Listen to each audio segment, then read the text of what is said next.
You're both lawyers, and we've got Michael Cohen still on the stand. And the big news of the day, they're both listening audience, they're both shaking their heads and laughing.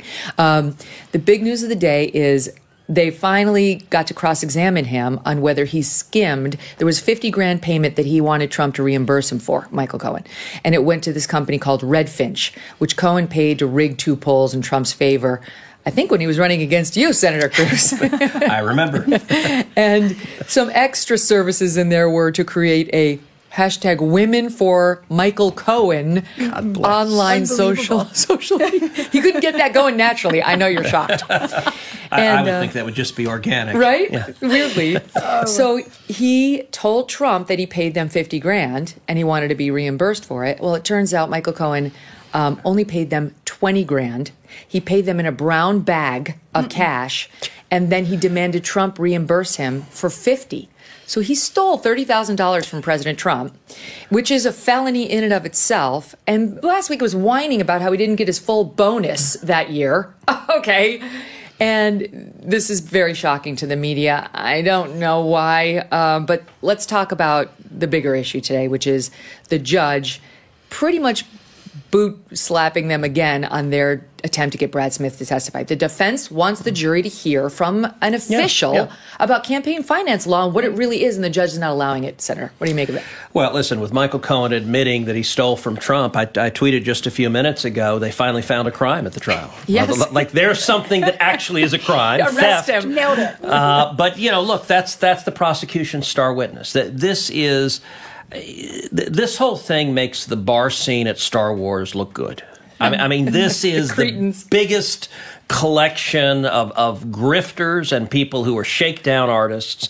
And listen, it's designed to be a political circus. So it's driven by a rabid left-wing prosecutor who wants to make a name for himself, who wants to go after Trump because he hates his guts. It's in front of a left-wing partisan judge who is ruling against Trump every chance he gets, and it has a jury pool drawn from New York that is likely to be pretty hostile to Trump as well. And this is not about law. This is not about facts. This is about a political smear job to go after Trump, and in particular, the target is the voters. The reason Trump has been indicted 4 times is because Democrats are terrified the voters are going to vote for him in November. This is all about trying to interfere with that election. Mm-hmm. So do you think this guy, Brad Smith, should be allowed to get up there? I think he should get up there and say to the jury, because there's a window, because the judge said, maybe I'll let him testify on the definition of campaign finance, or like what a campaign expense is. That could do it. Because if he gets up there and says what he said to us, what he said to National Review, what I think he said in a Wall Street Journal editorial, what he's going to say as a former FEC commissioner who was appointed under Bill Clinton is, it's not what was in the defendant's head. His motivation is irrelevant to determining whether there was a campaign finance expense.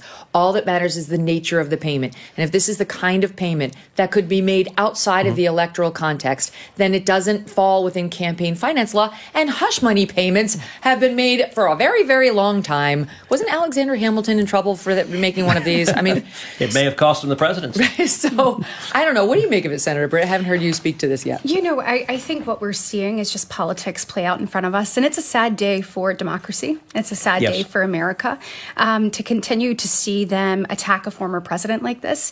And, you know, when you watch this, and to the point, no crime, you look at the judge who's clearly partisan. I mean, the things that Ted just spoke to, it makes you know if they could do this to a former president, they can do it to any one of us. And I think that they continue to do these things to keep him off of the campaign trail and to try to shift the narrative. But I believe that will backfire on him, because I think the American people have had enough. We are sick of 2 tiers of justice. We are sick of watching these things that we may see in a banana republic play out in the United States of America. And I think that the voters are going to go to the ballot in November, and they're going to speak very decisively to this very issue. Yeah, I think there's an outrage growing. I'll tell you this, Michael Cohen was they just finished the cross, finally, after a few days. They ended their cross, and redirect is beginning. And but he was a disaster. He was, let me tell you, it gets worse. Even Anderson Cooper admitted how bad it was. Because of the 14-year-old text, that whole thing. We talked about it last week, but if you didn't hear the program, it came out on Cross last Thursday, the last day they were in court, that Michael Cohen was getting harassed by a teenager, a 14-year-old. It was really bothering him. He really got under his skin. He went to Trump's bodyguard saying, how do I get in touch with the Secret Service? I want to crack, no one cares about you. No. The Secret Service is not going to help you. Yep. And he claims that really what he called the bodyguard was to get Trump on the phone so he could tell him that he'd made the Stormy Daniel payment.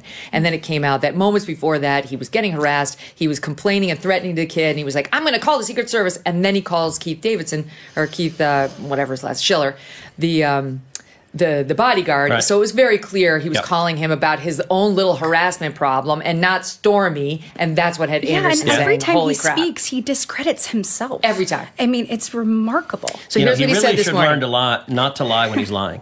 It's true. It's a simple rule. Yeah. He just mentioned for the New York Times on the stand before they wrapped that he is considering a third book and stand by, hold your hats, a run for Congress. No. Yeah, he wants to be with you guys because he has some of, quote, the best name recognition out there. He says his name recognition is affiliated with Trump because of the journey he's been on, but that it's not because of Trump. Not clear whether Megyn, that's said these a real things? distinction. Yes, this morning. On the stand. All right, so I got to ask, where is Anthony Weiner's old district? Oh, crap, that's New York. Yeah, Here we go again. He might be a perfect congressman. I don't know who. I feel sorry for the poor constituency. How about George Santos? He could run out Long Island. George Santos, that maybe they could run as a ticket.